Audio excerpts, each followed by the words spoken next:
Hi everyone, welcome back to my YouTube channel online study ज्ञान।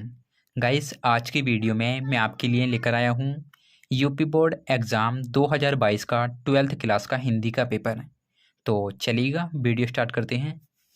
ये paper है आपका यूपी बोर्ड एग्ज़ाम 2022 का 12th क्लास का हिंदी का पेपर है, जो कि आज 24 मार्च 2022 को हुआ है।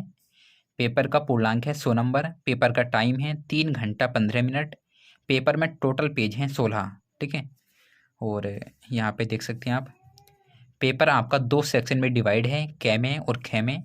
यहाँ से आपका खंड क स्टार्ट है और ये है आपका पहले का क। सरस्वती पत्रिका का प्रकाशन किस युग में हुआ? सरस्वती पत्रिका का प्रकाशन हुआ था द्विवेदी युग में। आपका सेकंड वाला राइट आंसर है। ठीक है, सरस्वती पत्रिका के जो प्रकाशक थे, संपादक थे, उनका नाम था महावीर प्रसाद द्विवेदी, जिन्होंने द्विवेदी युग में इस पत्रिका का संपादन किया था। ठीक है, ऑप्शन सेकंड आपका राइट आंसर है। उसके बाद में है टर्नओवर। सेकंड वाले पेज पे आपको आ जाना है। ये है आपका सेकंड पेज। संस्कृति के 4 अध्याय पुस्तक के लेखक हैं। संस्कृति के 4 अध्याय एक निबंध संग्रह है और इसके लेखक हैं रामधारी सिंह दिनकर। ऑप्शन फर्स्ट आपका राइट आंसर है। ठीक है, उसके बाद में है आपका गए रामचंद्र शुक्ल द्वारा लिखा गया निबंध है, तो वो है कविता क्या है। कविता क्या है एक निबंध है और इसके लेखक हैं रामचंद्र शुक्ल। ठीक है, तो ऑप्शन थर्ड आपका राइट हो जाएगा इसमें। उसके बाद है आपका घ अजातशत्रु किस विधा की रचना है?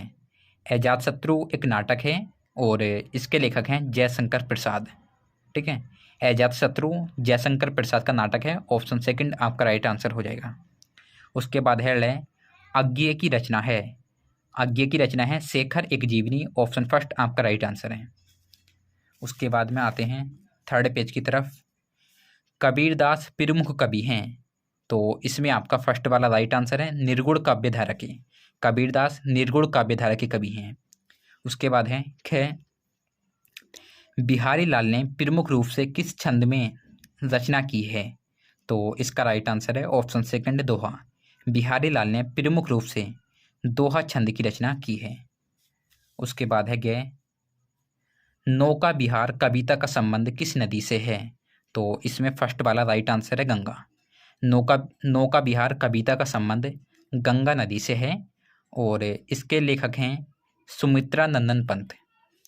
उसके बाद है घ प्रयोगवादी काव्यधारा के कवि हैं, तो वो हैं गिरिजा कुमार माथुर। ऑप्शन फोर्थ आपका राइट आंसर है। उसके बाद में है आपका फोर्थ पेज। आंसू काव्य में प्रधान रस है, तो वो है करुण रस। ऑप्शन फर्स्ट आपका राइट आंसर है। उसके बाद में ये आपकी गद्यांश है। ठीक है, दिए गए गद्यांश पर आधारित निम्नलिखित प्रश्नों के उत्तर दीजिए। ये गद्यांश आपको पढ़नी है और उसके बाद में नीचे कुछ 5 क्वेश्चन हैं, इसका आपको आंसर देना है। राष्ट्र का तीसरा अंग, यहाँ से आपकी गद्यांश स्टार्ट है और स्थान है यहाँ तक फिनिश है। ठीक है, और ये जो गद्यांश है राष्ट्र का स्वरूप नामक चैप्टर से ली गई है और इसके लेखक हैं भगवत सरल उपाध्याय, नहीं सॉरी, वासुदेव सरल अग्रवाल इसके लेखक हैं। ठीक है, पाठ का शीर्षक हो जाएगा राष्ट्र का स्वरूप और लेखक का नाम हो जाएगा वासुदेव सरल अग्रवाल। ठीक है, यहाँ पे आपको लिखना है इसके बारे में जो भी है। उसके बाद में आ जाना है आपको नेक्स्ट पेज पे 5वीं पे।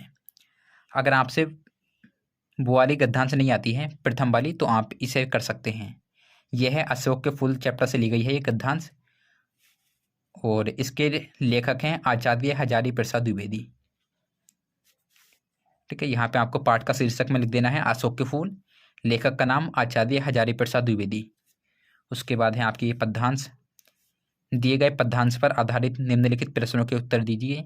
मैं नीर भरी दुख की बदली, ये जो है सांध्य गीत से ली गई हैं और इसके लेखक हैं महादेवी वर्मा। ठीक है, ये है आपका छठा पेज। पद्यांश में से आपको छांट कर लिखना है। अगर आपसे ये वाली पद्यांश नहीं आती है तो आप इसे कर सकते हैं। सावधान मनुष्य, यदि विज्ञान है तलवार, ये जो है रामधारी सिंह दिनकर ने लिखा है और ये कुरुक्षेत्र से लिया गया है। कुरुक्षेत्र बुक है इनकी, उससे ये लिया गया है। यहाँ पे आपको लिखना है पाठ का शीर्षक और कवि का नाम। पाठ के शीर्षक में आपको लिख देना है कुरुक्षेत्र, कवि का नाम रामधारी सिंह दिनकर, और ये क्वेश्चन आपको छांटने हैं इसमें से।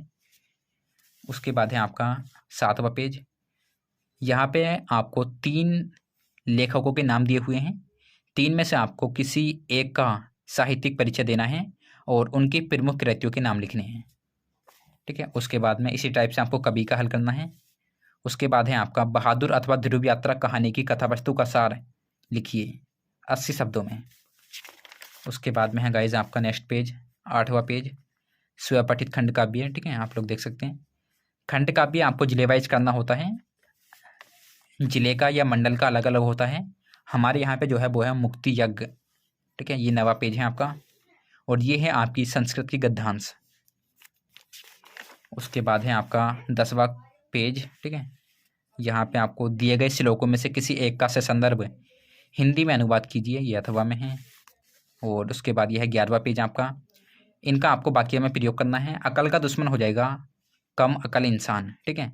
तो इससे आप वाक्य में यूज कर सकते हैं किसी भी टाइप से। गागर में सागर भरना, हाथ पीले करना, मुँह फुलाना। मुँह फुलाना हो गया नाराज होना, ठीक है। तो वाक्य में आप इन्हें यूज कर सकते हैं किसी भी टाइप से, सिंपल है ये तो।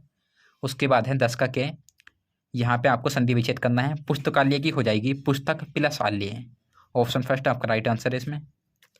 उसके बाद है आपका तथेति का सही संधि विच्छेद है, तो वो है तथा प्लस इति, ऑप्शन थर्ड आपका राइट आंसर है इसमें। उसके बाद है नायक का सही संधि विच्छेद है, तो वो हो जाएगा ने प्लस अके, ऑप्शन फर्स्ट आपका राइट आंसर है इसमें। ये आपकी विभक्ति वचन है, और ये नामो शब्दी में विभक्ति और वचन है, ठीक है। ये आप लोग देख सकते हैं। और ये है आपका 14वां पेज, यहाँ पे एक एक शब्द लिखना है आपको, वाक्यांश। और ये है आपका शुद्ध वाक्य लिखना है, श्रृंगार रस, वीर रस, ठीक है। और यहाँ पे आके आपका पेपर फिनिश,